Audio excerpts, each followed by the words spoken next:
8. Söz. Bismillahirrahmanirrahim. Allahu la ilahe illa huvel hayyul kayyum. İnned dîne indallâhil İslamu.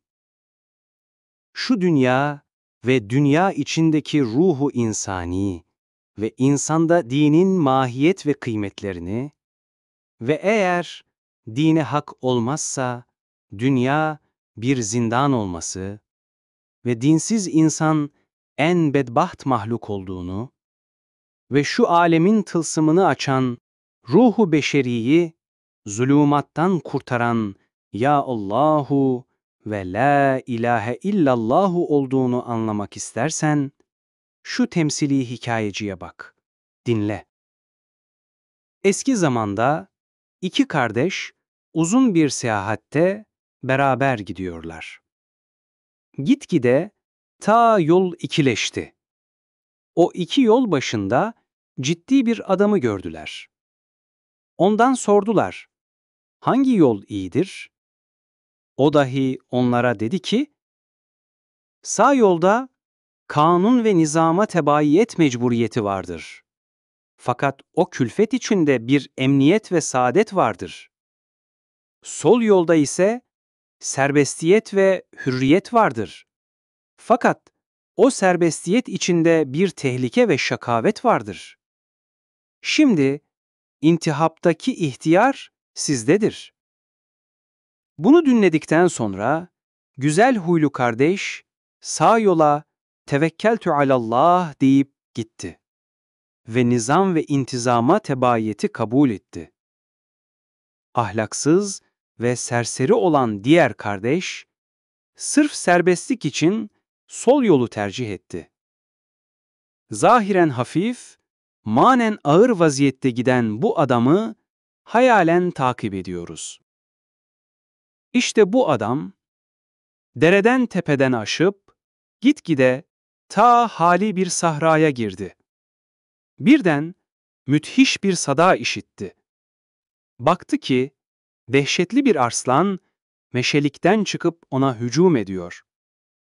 O da kaçtı, ta 60 arşın derinliğinde susuz bir kuyuya rast geldi. Korkusundan kendini içine attı. Yarısına kadar düşüp, elleri bir ağaca rast geldi, yapıştı. Kuyunun duvarında güermiş olan o ağacın iki kökü var. İki fare, biri beyaz, biri siyah, o iki köke musallat olup kesiyorlar. Yukarı baktı, gördü ki arslan nöbetçi gibi kuyunun başında bekliyor. Aşağı baktı, gördü ki dehşetli bir ejderha içindedir. Başını kaldırmış, 30 arşın yukarıdaki ayağına takarrub etmiş. Ağzı kuyu ağzı gibi geniştir. Kuyunun duvarına baktı, gördü ki ısırıcı muzır haşerat etrafını sarmışlar. Ağacın başına baktı, gördü ki incir ağacıdır. Fakat harika olarak muhtelif çok ağaçların meyveleri, cevizden nara kadar başında yemişleri var. İşte şu adam, sui fehminden, akılsızlığından anlamıyor ki bu adi bir iş değildir. Bu işler tesadüfi olamaz. Bu acip işler içinde garip esramlar var ve pek büyük bir işletici var olduğunu intikal etmedi. Şimdi bunun kalbi ve ruh ve aklı şu elim vaziyetten gizli feryadu figan ettikleri halde nefsi emmaresi güya bir şey yokmuş gibi tecahül edip ruh ve kalbin ağlamasından kulağını kapayıp kendi kendini aldatarak bir bahçede bulunuyor gibi o ağacın meyvelerini yemeye başladı. Halbuki o meyvelerin bir kısmı zehirli ve muzur idi. Bir hadis-i kutsi'de Cenab-ı Hak buyurmuş: "Ene inde zanni abdi bi." Yani kulum beni nasıl tanırsa onunla öyle muamele ederim. İşte bu bedbaht adam suizanne ve akılsızlığı ile gördüğünü adi ve aynı hakikat telakki etti ve öyle de muamele gördü ve görüyor ve görecek. Ne ölüyor ki kurtulsun, ne de yaşıyor, böylece azap çekiyor. Biz de şu meşhumu bu azapta bırakıp döneceğiz. Ta öteki kardeşin halini anlayacağız. İşte şu mübarek akıllı zat gidiyor. Fakat biraderi gibi sıkıntı çekmiyor.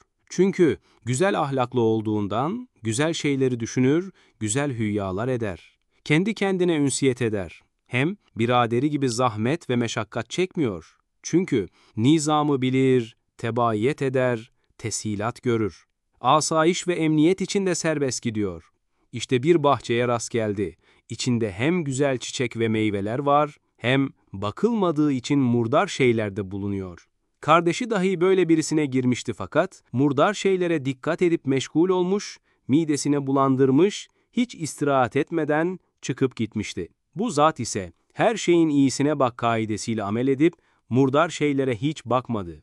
İyi şeylerden iyi istifade etti. Güzelce istirahat ederek çıkıp gidiyor. Sonra gitgide bu dahi evvelki biraderi gibi bir sahra-i azimeye girdi, birden hücum eden bir arslanın sesini işitti, korktu fakat biraderi kadar korkmadı. Çünkü hüsnü zannıyla ve güzel fikriyle şu sahranın bir hakimi var ve şu arslan o hakimin taht-ı emrinde bir hizmetkar olması ihtimali var diye düşünüp teselli buldu. Fakat yine kaçtı, ta 60 arşın derinliğinde bir susuz kuyuya rast geldi, kendini içine attı. Biraderi gibi ortasında bir ağaca eli yapıştı, havada muallak kaldı, baktı, iki hayvan o ağacın iki kökünü kesiyorlar. Yukarıya baktı arslan, aşağıya baktı bir ejderha gördü. Aynı kardeşi gibi bir acip vaziyet gördü. Bu dahi tedehhüş etti. Fakat kardeşinin dehşetinden 1000 derece hafif. Çünkü güzel ahlakı ona güzel fikir vermiş ve güzel fikir ise ona her şeyin güzel cihetini gösteriyor. İşte bu sebepten şöyle düşündü ki, bu acip işler birbiriyle alakadardır. Hem bir emirle hareket ederler gibi görünüyor. Öyleyse bu işlerde bir tılsım vardır. Evet, bunlar bir gizli hakimin emriyle dönerler. Öyleyse ben yalnız değilim. O gizli hakim bana bakıyor, beni tecrübe ediyor, bir maksat için beni bir yere sevk edip davet ediyor. Şu tatlı korku ve güzel fikirden bir merak neş'et eder ki, acaba beni tecrübe edip kendini bana tanıttırmak isteyen ve bu acip yol ile bir maksada sevk eden kimdir? Sonra tanımak merakından tılsım sahibinin muhabbeti neş'et etti ve şu muhabbetten tılsım açmak arzusu neş'et etti ve o arzudan tılsım sahibini razı edecek ve hoşuna gidecek bir güzel vaziyet almak iradesi neş'et etti. Sonra ağacın başına baktı, gördü ki incir ağacıdır. Fakat başında binlerle ağacın meyveleri var. O vakit bütün korkusu gitti. Çünkü kat'i anladı ki bu incir ağacı bir listedir, bir fihristedir, bir sergidir. O mahfi hakim, bağ ve bostanındaki meyvelerin numunelerini bir tılsım ve bir mucizeyle o ağacı takmış ve kendi misafirlerine ihzar ettiği et'imeye birer işaret suretinde ağacı tezyin etmiş olmalı. Yoksa bir tek ağaç binler ağaçların meyvelerini vermez. Sonra niyaza başladı. Ta tılsımın anahtarı ona ilham oldu. Bağırdı ki, ey bu yerlerin hakimi, senin bahtına düştüm, sana dehalet ediyorum ve sana hizmetkarım ve senin rızanı istiyorum ve seni arıyorum. Ve bu niyazdan sonra birden kuyunun duvarı yarılıp şahane, nezih ve güzel bir bahçeye bir kapı açıldı. Belki ejderha ağzı o kapıya inkılap etti ve arslan ve ejderha iki hizmetkar suretini giydiler ve onu içeriye davet ediyorlar. Hatta o arslan kendisine musahhar bir at şekline girdi. İşte ey tembel nefsim ve ey hayali arkadaşım, geliniz bu iki kardeşin vaziyetlerini muvazene edelim. Ta iyilik nasıl iyilik getirir ve fenalık nasıl fenalık getirir, görelim, bilelim. Bakınız, sol yolun bedbaht yolcusu her vakit ejderhanın ağzına girmeye muntazırdır. Titriyor. Ve şu bahtiyar ise meyvedar ve revnaktar bir bahçeye davet edilir. Hem o bedbaht elim bir dehşette ve azim bir korku içinde kalbi parçalanıyor. Ve şu bahtiyar ise, leziz bir ibret, tatlı bir hav, mahbub bir marifet içinde garip şeyleri seyir ve temaşa ediyor. Hem o bedbaht, vahşet ve meyusiyet ve kimsesizlik içinde azap çekiyor. Ve şu bahtiyar ise, ünsiyet ve ümit ve iştiyak içinde telezzüz ediyor. Hem o bedbaht, kendi kendine zulmetmiş. Gündüz gibi güzel bir hakikati ve parlak bir vaziyeti basiretsizliğiyle kendisine muzlim ve zulümmatlı bir evham, bir cehennem şekline getirmiş. Ne şefkate müstahaktır ve ne de kimseden şekvaya hakkı vardır. Mesela, bir adam güzel bir bahçede, ahbaplarının ortasında, yaz mevsiminde hoş bir ziyafetteki keyfe kanaat etmeyip, kendini pis müskillerle sarhoş edip, kendisini kış ortasında canavarlar içinde aç, çıplak tahayyül edip bağırmaya ve ağlamaya başlasa, nasıl şefkate layık değil, kendi kendine zulmediyor, dostlarını canavar görüp tahkir ediyor. İşte bu bedbaht dahi öyledir. Ve şu bahtiyar ise hakikati görür. Hakikat ise güzeldir. Hakikatin hüsnünü derk etmekle, hakikat sahibinin kemaline hürmet eder, rahmetine müstahak olur. İşte fenalığı kendinden, iyiliği Allah'tan bil olan hükmü Kur'ani'nin sırrı zahir oluyor. Daha bunlar gibi sair farkları muvazene etsen anlayacaksın ki, evvelkisinin nefsi emmaresi ona bir manevi cehennem ihzar etmiş ve ötekisinin hüsnü niyeti ve hüsnü zannı ve hüsnü hasleti ve hüsnü fikri onu büyük bir ihsan ve saadete ve parlak bir fazilete ve feyze mazhar etmiş.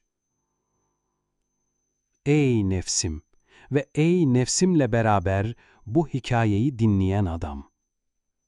Eğer bedbaht kardeş olmak istemezsen ve bahtiyar kardeş olmak istersen, Kur'an'ı dinle ve hükmüne muti ol ve ona yapış ve ahkamıyla amel et.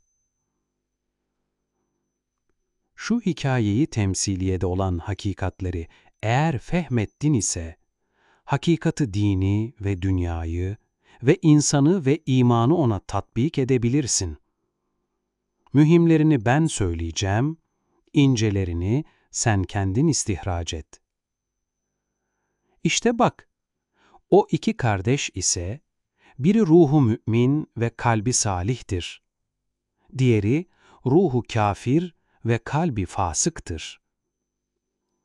Ve o yoldaki bahçe ise, cemiyeti beşeriye ve medeniyeti insaniye içinde, muvakkat hayatı içtimaiyedir ki, hayır ve şer, iyi ve fena, temiz ve pis şeyler beraber bulunur.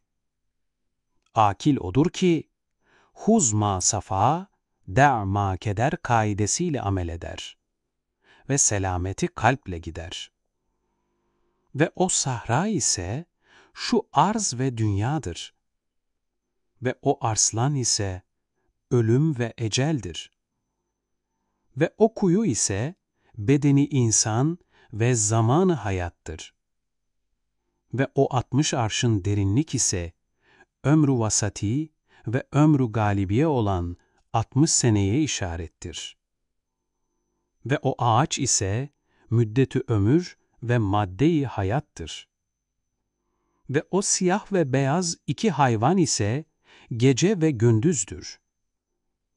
Ve o ejderha ise ağzı kabir olan tarik-i berzahiye ve revak-ı uhrevidir. Fakat o ağız, mümin için zindandan bir bahçeye açılan bir kapıdır. Ve o haşerat-ı muzırha ise musibat-ı dünyeviyedir. Fakat o, mümin için gaflet uykusuna dalmamak için tatlı ikazat-ı ilahiye ve iltifatat-ı rahmaniye hükmündedir. Ve o ağaçtaki yemişler ise dünyevi nimetlerdir ki, Cenab-ı Kerim-i Mutlak onları ahiret nimetlerine bir liste, hem ihtar edici, hem müşabihleri, hem cennet meyvelerine müşterileri davet eden numuneler suretinde yapmış. Ve o ağacın birliğiyle beraber muhtelif başka meyveler vermesi ise kudret-i samedaniyenin sikkesine ve rububiyet-i ilahiyenin hatemine ve saltanat-ı uluhiyetin turrasına işarettir. Çünkü bir tek şeyden her şeyi yapmak, yani bir topraktan bütün nebatat ve meyveleri yapmak, hem bir sudan bütün hayvanatı halk etmek, hem basit bir yemekten bütün cihazat-ı hayvaniyeyi icat etmek, bununla beraber her şeyi bir tek şeyi yapmak, yani zihayatın yediği gayet muhtelifül cins taamlardan o zihayata bir lahm-ı mahsus yapmak, bir cildi basit dokumak gibi sanatlar, zat-ı ehad-i samed olan Sultan-ı Ezel ve Ebed'in sikke-i hassasıdır, hatemi mahsusudur, taklit edilemez bir turrasıdır. Evet, bir şeyi her şey ve her şeyi bir şey yapmak, her şeyin halikına has ve kadiri külli şeye mahsus bir nişandır, bir ayettir. Ve o tılsım ise sırrı iman ile açılan sırrı hikmeti hilkattır. Ve o miftah ise Ya Allahu la ilahe illallahu, Allahu la ilahe illa huvel hayyül kayyumudur. Ve o ejderha ağzı bahçe kapısına inkılap etmesi ise işarettir ki, kabir, ehli dalalet ve tuğyan için, vahşet ve nisyan içinde zindan gibi sıkıntılı ve bir ejderha batını gibi dar bir mezara açılan bir kapı olduğu halde, ehli Kur'an ve iman için, zindan-ı dünyadan bostan-ı bekaya ve meydan-ı imtihandan ravza-i cinana ve zahmet-i hayattan rahmet-i rahmana açılan bir kapıdır. Ve o vahşi karslanın dahi munis bir hizmetkâra dönmesi ve musahhar bir at olması ise, işarettir ki, mevt, ehli dalalet için bütün mahbubatından elim bir firak-ı ebedidir. Hem kendi cenneti kazibe-i dünyeviyesinden ihraç ve vahşet ve yalnızlık içinde zindan-ı mezara ithal olup hapsolduğu halde, ehli hidayet ve ehli Kur'an için o teki aleme gitmiş eski dost ve ahbaplarına kavuşmaya vesiledir. Hem hakiki vatanlarına ve ebedi makamı saadetlerine girmeye vasıtadır. Hem zindan-ı dünyadan bostan-ı cinana bir davettir. Hem Rahmanur Rahim'in fazlından kendi hizmetine mukabil ahs-ı ücret etmeye bir nöbettir. Hem vazife-i hayat külfetinden bir terhistir. Hem ubudiyet ve imtihanın talim ve talimatından bir paydostur. Elhasıl, her kim hayat-ı faniyeyi esas maksat yapsa, zahiren bir cennet içinde olsa da manen cehennemdedir. Ve her kim hayat-ı bakiyeye ciddi müteveccih ise, saadet-i dâreyne mazhardır. Dünyası ne kadar fena ve sıkıntılı olsa da, dünyasını cennetin intizar salonu hükmünde gördüğü için hoş görür, tahammül eder, sabır içinde şükreder.